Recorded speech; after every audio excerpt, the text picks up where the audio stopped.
I've been reassembling a 1981 ATC Honda 110, and in the last video I reassembled the carburetor and airbox and installed them, and now I'm going to be finishing up the installation in this video.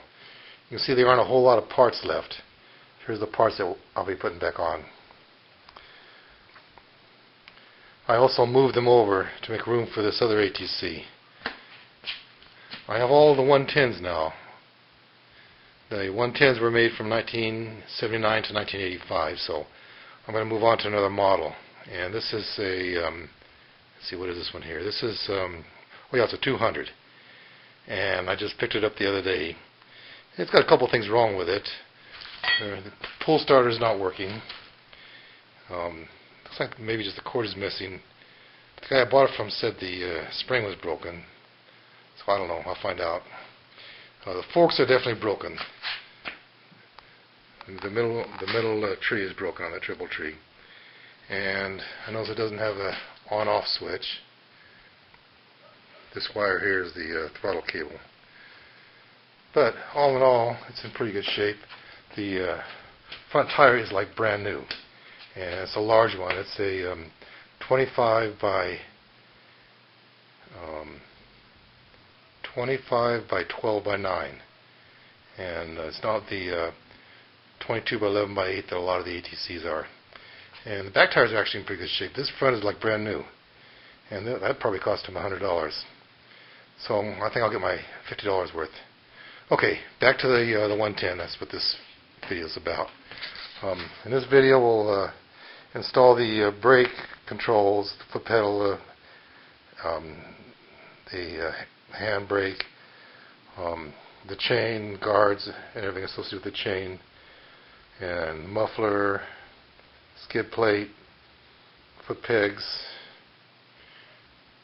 rear fender, and gas tank.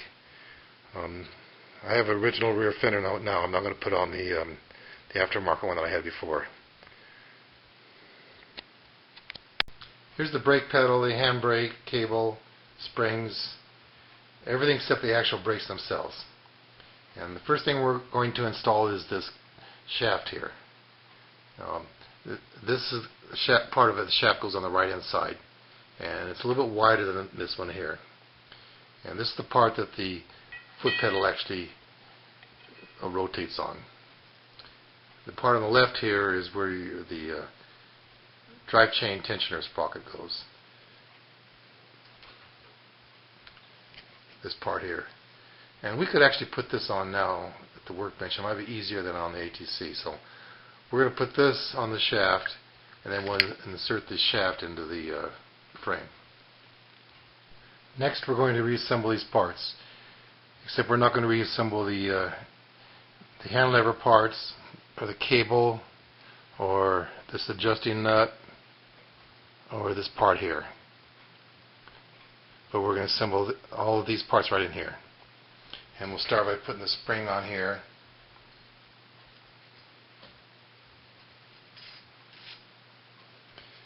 And this will go on here like this.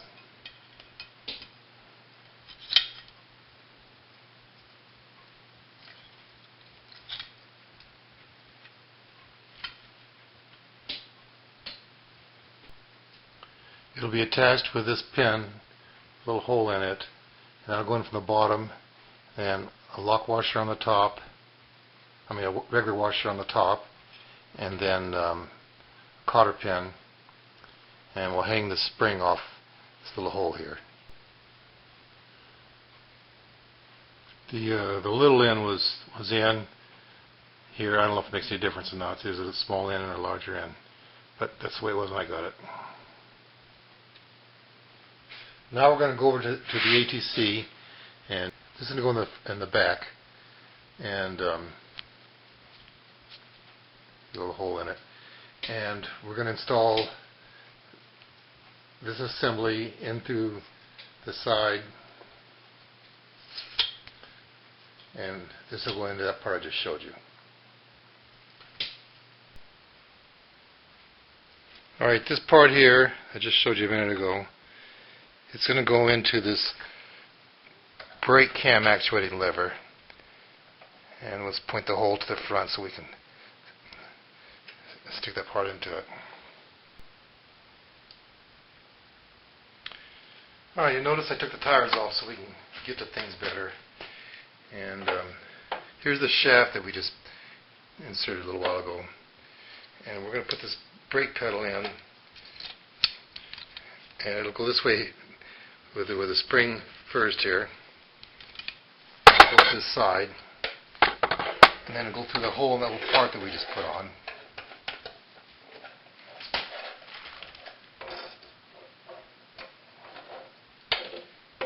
The other end will slide over the shaft.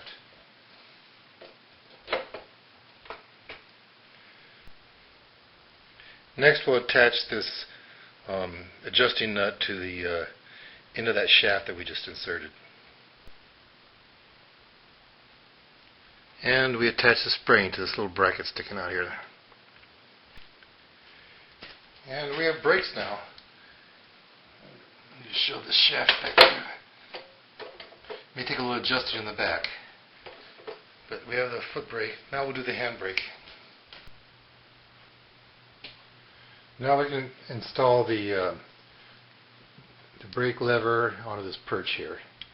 It'll go on like this, and then the parking brake will go on later after we put the cable on, because it'll be in the way.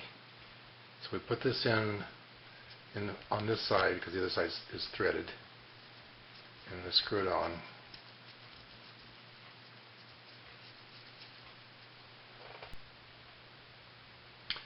Now we'll attach the cable.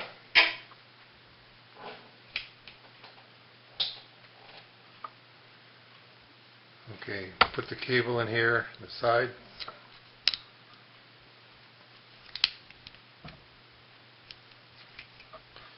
And now we can put the parking brake on, and it goes on like this. Go on this way.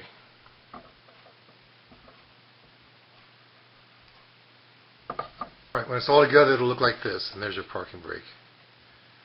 It's a little bit bent, but we can go ahead and put it on the handlebar on the left side. Fortunately, I didn't glue the grips on yet because I'll have to slide them off first, and then we'll tighten it up. Alright, now we'll connect up the other end of the cable. You'll see it comes out of the handbrake and goes under the triple tree here, and then it comes around, and there's a little bracket under this where the CDI is. I pulled the CDI out so you can see it. But there's a little bracket here. Okay, and then we're going to connect it down to here. Start off by taking this, unscrewing this end here. Okay, and it'll go in here.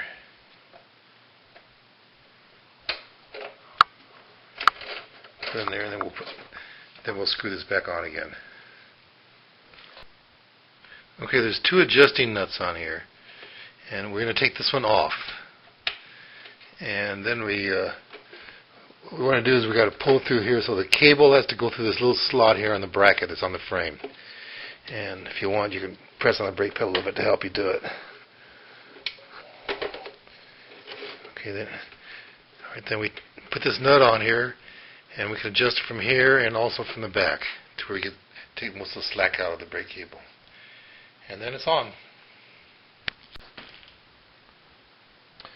Alright, now for the main drive chain.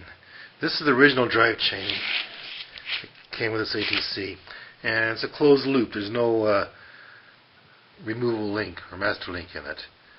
And if I were to use this again, I would have to put it on before I put the left crankcase cover on, because the sprocket is underneath the cover there. There's no way to get to it, with the cover on.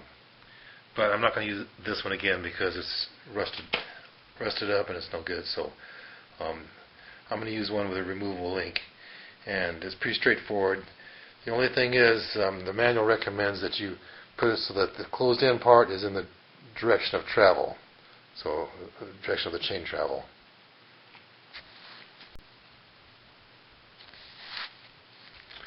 Okay, I've got the chain on now. I did have to take the air box off to get around that sprocket. But it's just as well because I forgot to put this this slider on this chain guide, and it goes right down in here.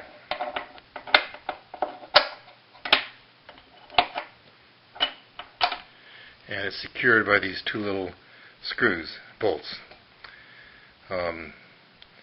They're a 6mm thread, but it has a tiny head on it. It takes an 8mm wrench to turn it.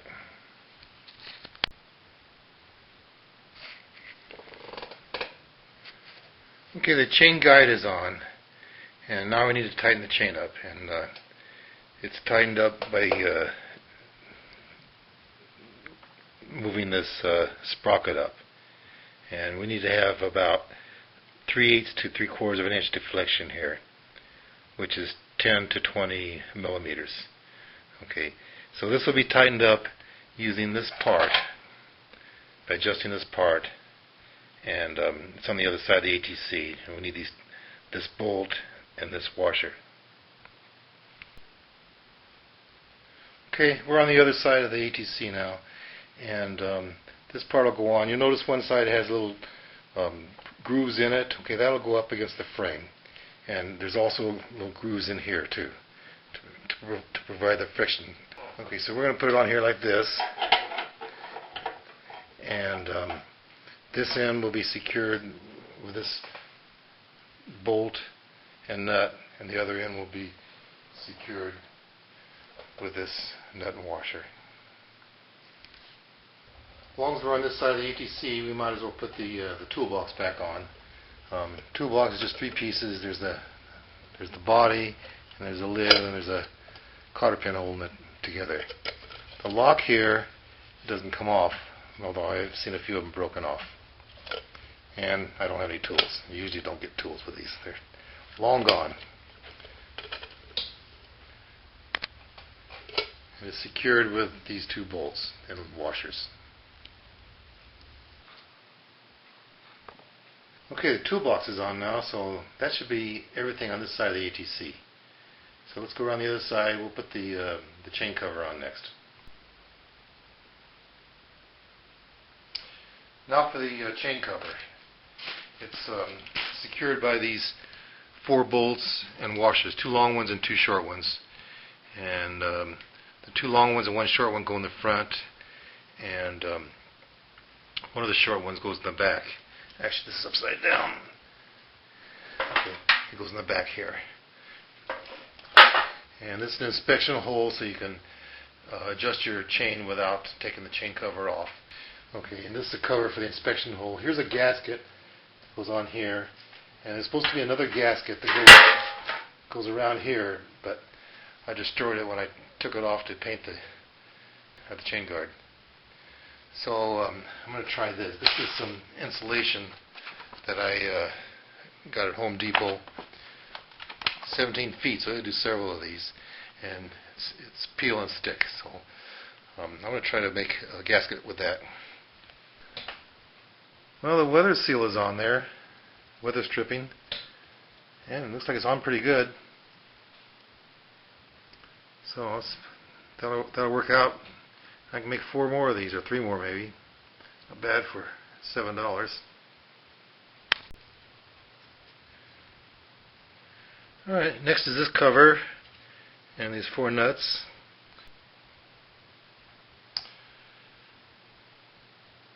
Okay, now for the gear shift lever. And then I'll put the wheels back on, and these 3 parts here, the skid plate, the foot pegs, and the muffler will go on from the bottom. We have some parts that we're going to install on the bottom of the ATC now. So we have it standing up on its back wheels. The first thing that we're going to install is this foot peg bar. And it only really goes one way, like this, with a flat end towards the engine and this direction here. And it'll be secured by these 4 bolts and lock washers. Now we'll put the foot pegs on themselves. There's the foot peg, this bracket goes on the end, and a little bolt and lock washer. Now for the muffler and exhaust pipe. Okay, and it'll go in here in the middle of the frame, down there next to where the brake adjusting nut is. It's kind of a tight fit. You work it in there, and then we'll put this washer on. And if you cleaned out the head there, it'll slip right on. It'll be secured by a nut and a lock washer. And on this side, when I unscrewed it, the whole stud and everything came out, but that's okay. I can just screw it back in again. Now we have this longer bolt and a lock washer, and it'll go through the dust cover on the brake, through the frame, through the muffler, and it'll screw into a bolt that's welded onto the other side of the frame. Here's the final piece that goes on the bottom, the skid plate, and it'll attach down here. It only goes on actually one way. And it's a little cockeyed, so it'll protect the chain and the sprocket. And it's attached with these 3 bolts.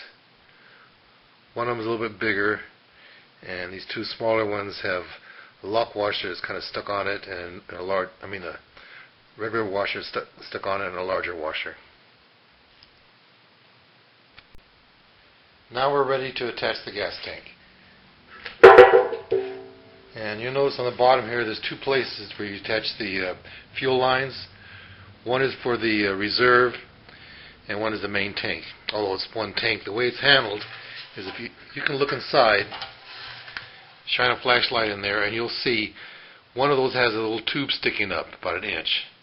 And we won't be able to see with the camera, but that's the main tank. The other one is almost flush, so that's the reserve. So when the gassing gets down to the level of that tube, it'll start spluttering like you're out of gas, and you switch to the other tank, it'll start draining from the bottom, and you'll have enough to get back to where you get some gasoline. So these 2 grommets here will go on the frame, and the gas tank will slide over them. Next we put the pad down, and it goes this way. This is towards the front. And we'll attach the gas tank with these 2 bolts, rubber washer, and a special collar washer. Okay, gas cap, and I think this is an original. And this is the starter gasket, but I'm going to put that on at the very end after everything's running right. It's not to keep any oil in it, just to keep the dirt and dust out, water out.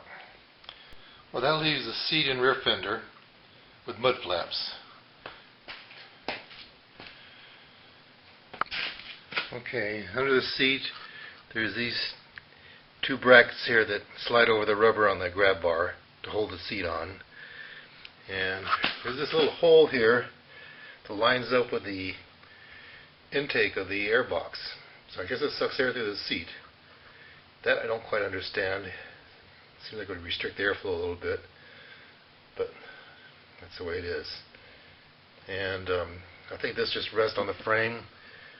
This is the bar here to strengthen and support the plastic fenders, and there's the catch for the seat release. Now we just slide the seat over the rubbers on the grab bar in the back there and snap it down into place. And then we need to hook up the fuel lines, and it will be assembled. Well, here it is reassembled. Well, those wheels look really bad, and the tires. I guess I should paint them, and that'll recover the seat. But that'll be a future project. The next video is going to be getting this thing started and running right.